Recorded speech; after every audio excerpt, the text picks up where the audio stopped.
The all-new, all-electric MGS5 has just landed in New Zealand. It's a car that starts at 45 grand, which is not bad for a car that'll never need the gas station, but as you're about to find out, it's not perfect.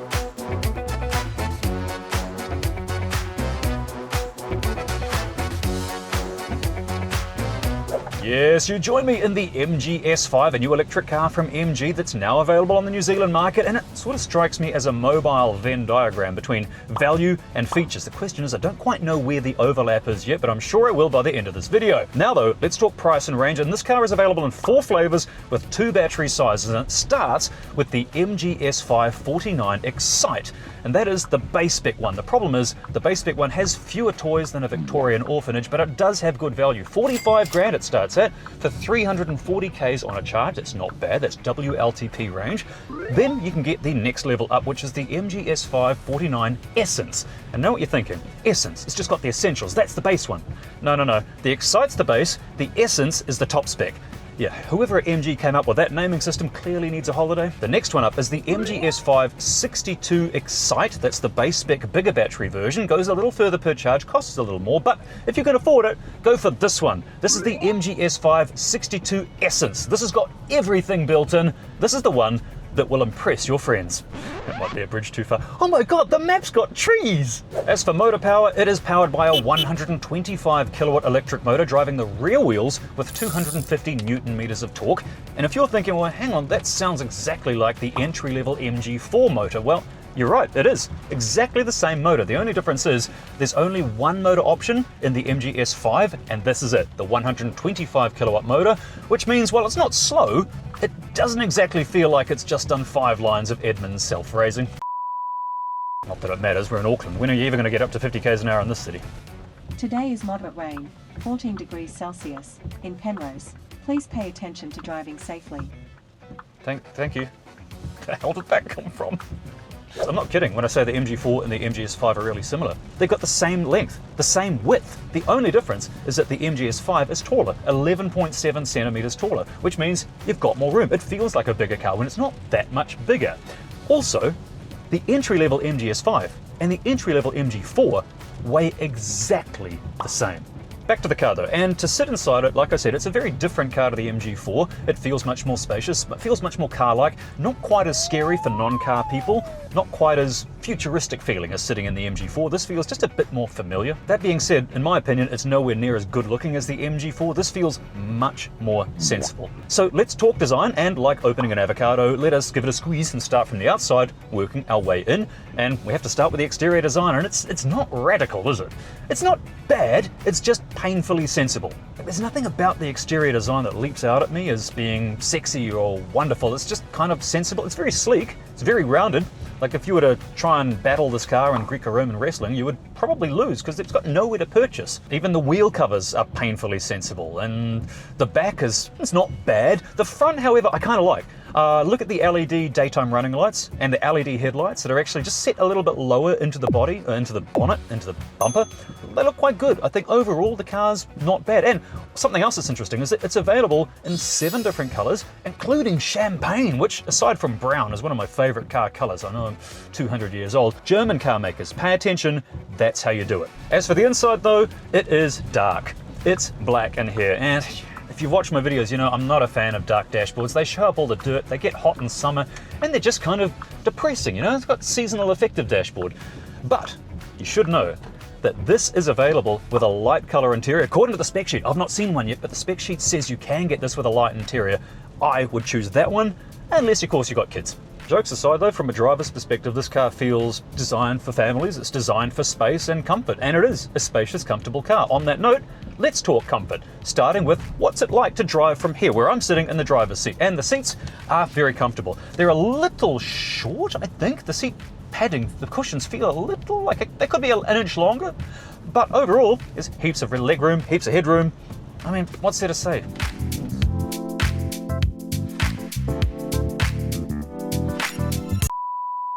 It's also easy to get in and out of because the seat height is great. If you've got limited mobility, because it's an SUV, you just slide sideways in and out. You don't have to fall into it like a early 90s Honda. That being said, I do have one complaint.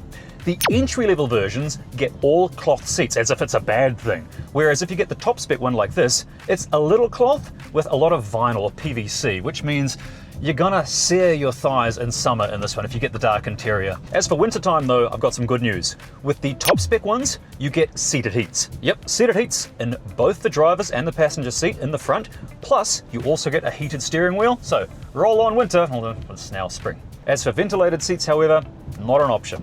But look at the back room. If you got kids, heaps of room in the back there. Look at the size of the back seat. Look at the width of it. Look at the legroom and the headroom back there. Look at the amenities. It's not bad. For a sensible, relatively affordable family car, this is decent value. So far, so good. And if you go into the boot, it gets even better. First of all, on this top spec one, you can open the boot just by waving your foot underneath it, bit of lock shooter, or you can push the button on the remote, and then look at the space back there. There's a decent amount of room.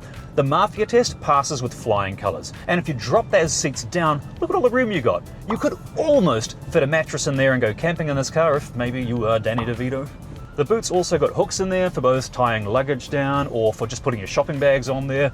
Plus, it's got a false floor so you can store extra stuff in there. But if you want more room and you're thinking, well, hang on, what about a fartment or front compartment under the bonnet like so many cars have? Well, if you pop the bonnet on this one, you will be greeted with disappointment.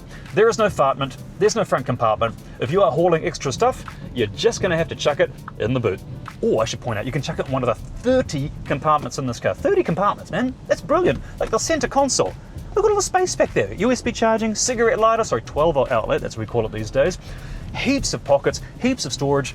Overall, this car is big. Let's move on to gadgets now, though. This is my favorite section, because, you know, guys, toys, what's there not to like? We start with what's right in front of me, a 10.25-inch instrument cluster with a decent font size, so it's relatively easy to read. Good news if your eyes aren't brilliant or if you've been around the sun a few times, but what controls the car is this. So this is the 12.8-inch central display, which is touchscreen, and it's got everything in it, and it's a bit of an improvement from the MG4. MG's put some better software in here. So, for example, we've got stuff like navigation built in. It's got native maps finally. The only problem is it takes a second for it to come up. It's not like a BYD, which is super fast. Look at that. Wait, is that? It's got live animated ripples. And then when we get back to the main screen, we can see you can load your videos, you can look at your online service. You've got Spotify now, you've got YouTube, and it actually works. But again, like some of the other things, it doesn't have the fastest processor in this car, so it does take a second or two for these things to load up. But the fact is, it's got it. That's brilliant. It's also got wireless phone charging right here in a brilliant spot. Plus, check this out. It's got a smart little place here for an extra phone, or if you just like to have your phone there, it pops upright. Of course, it's also got wireless robot and fruit connectivity, so you've got Apple or Android devices, it'll connect wirelessly to both those services. But one thing you're gonna absolutely love about this car is this. If we go into the car settings, and then go to MG Pilot, go down here and press MG Pilot Custom. Thank you, MG, for doing this. You can just turn that on, and it will lock whatever settings you've got. If you want to turn off the annoying beeps when you go over speed, for example, because sometimes the car makes mistakes and sometimes you do, it will do it and it will stay locked. Other cool stuff you've got is a bird's eye camera system that's 360 degrees, which actually looks pretty good. It passed my eye test that I did. Well done, MG. The car's also got a mobile app from MG, which is quite comprehensive. It lets you find your car and check your car status and set up charging schedules and stuff like that. I like that very much. But the piece of resistance for these cars is, of course, V2L, vehicle to load, that lets you treat your car like a mobile power station. Brilliant in a power cut, brilliant in an emergency, just brilliant when camping. You can boil your kettle and stuff. And you can get the adapters. It's an extra price. I don't have word on the prices just yet. Maybe they well, that will come to think about it. I haven't. It's also got one pedal driving and regen braking. Now, one pedal driving lets you drive the car just by using the accelerator in most situations. It's a little weird to get used to at first, but once you get used to it, you'll never go back. So the regen works good. It's got one pedal driving. It's smooth, it's comfortable, it's quiet. But what's it like on the motorway? Well, there's only one way to find out. And welcome to the motorway in Auckland. And so far, for a recap, we've established that visually the car's as exciting as 4 rolls of beige wallpaper, but it does have good value for money. It's got quite a lot of features. But now let's talk safety and motorway features. In particular, level 2 autonomous driving. This car can drive itself. Technically, you've got to keep your hands on the wheel legally, you're still in control, but let's turn on the self-driving feature. Okay, first of all, we set our speed. There we go. Set to 100, maximum of 100. Oh, automatically. The lane keeping assist or lane centering has turned on. I'm taking my foot off the accelerator. It's now braking, steering, and accelerating by itself, and it's keeping to the middle of the lane. Very good. So right now my hands are just resting, the car is braking because the vehicle in front's slowing down. This gives me a good chance to talk about safety, and this car just underwent its Euro NCAP and A NCAP safety tests, and it got very good ratings, 5 stars in both tests, well done. But what about cabin noise at 100 k's an hour, especially on our coarse chip roads?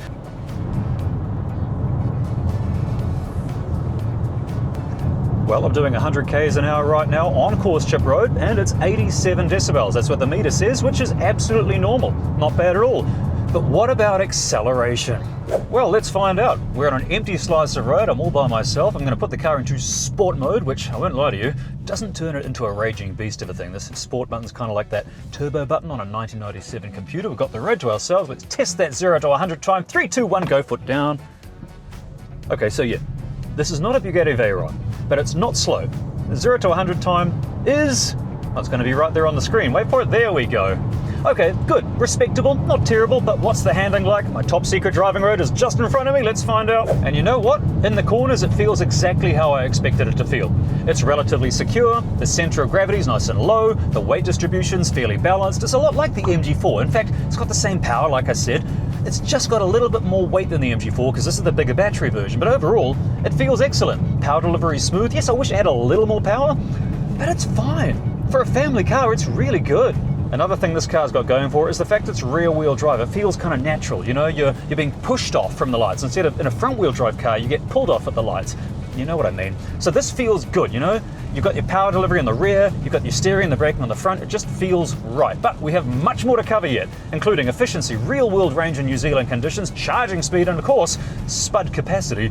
Stay tuned, because coming up next is the Spud Score. Starting with performance, and what can I say? You won't get many speeding tickets in this car, so 4 spuds out of 10. Handling's next, and it's very decent for a family car, so 6 spuds there. As for comfort, it's pretty good. Handling bumpy roads with ease, it's quiet around town, and there's heaps of room too, so 7 spuds. Let's talk efficiency now, and around town it used 13.7 units of electricity per 100 k's, which means a full charge with city driving in this bigger battery version should get you that official 440 k's per charge. On the highway, however, it was thirstier, using more power to push through headwinds, using around 17.5 kilowatt hours per 100k, giving you around 350 k's per charge on the highway. That's not great, not terrible, 5 spuds. Gadgetry's next, and this top spec one is pretty comprehensive, having everything from a mobile app to YouTube to Spotify to vehicle to load. The screen's just a little sluggish at times, I know how it feels, so 8 spuds for gadgets. But is it good value, you ask? And the answer is yes. 45 grand for the entry level version, or 55 grand for this top spec big battery version is a good price comparatively, considering how even once cheap cars are expensive these days. And so I'm giving this MG 7 spuds for value.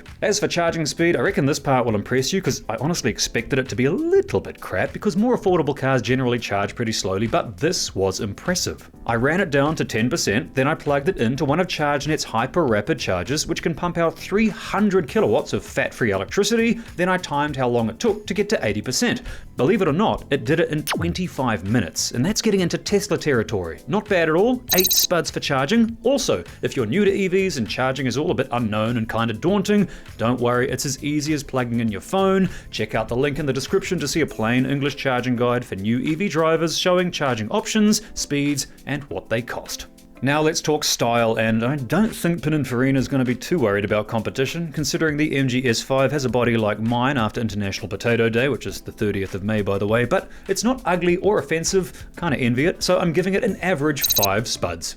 But is it fit for purpose? Well, yeah, I mean, the purpose is to carry you and your family around town safely, cheaply, and comfortably, and it does all that fine. Plus, it's got a 10-year battery warranty, which is exceptional. Honestly, the battery's gonna outlast the car, and it even tows 750 kilos, so 8 spuds. But it is the PSC which is paramount, and testing revealed that the MGS5 has an unexpectedly high PSC of 80, making it neck and neck with the Kia EV6 for in-dash tuber haulage. Not bad at all. Which gives the all-new MGS5 a total spud score of 67. Now that's not a bad spud score for what is a painfully sensible car, and it had me worried when I picked it up. I was thinking, how am I going to make an entertaining video about a car that is this sensible? But after driving it for a few days, that's the point. It's supposed to get you and your family to work and to school and to the mall and all that safely and comfortably and affordably, and I reckon that is the most painfully sensible thing of all.